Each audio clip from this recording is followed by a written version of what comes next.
আমাদের নেতা মিয়া নুরুদ্দিন অপু ভাইয়ের একটি কথা, শ্রমিক বাঁচলে বাঁচবে দেশ, গর্ব সোনার বাংলাদেশ।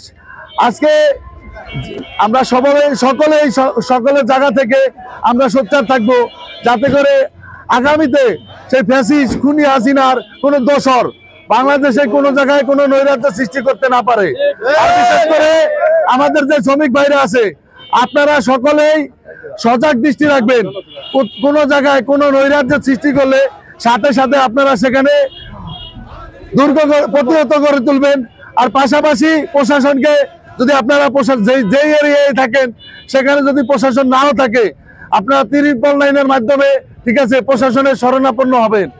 আমরা শ্রমিক সংগঠনের যেই লোকজন নেতৃবৃন্দ আছেন সবাই সোচ্চার আছি।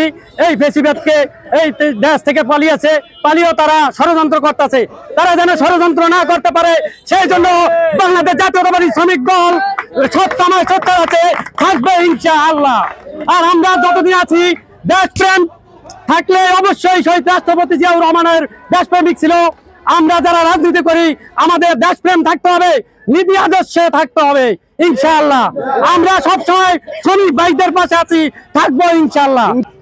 এই আওয়ামী লীগ ফেসিবাদ হাসিনার পতনের পর মিয়া নুরুদ্দিন অপু ভাইয়ের নেতৃত্বে আমরা এই শরীয়তপুরে যারা আওয়ামী লীগের নৈরাজ্য সৃষ্টি করছে তাদের বিরুদ্ধে আমরা আজকে একত্রে দাঁড়াইছি এবং আগামীতে রুখে দাঁড়াবো।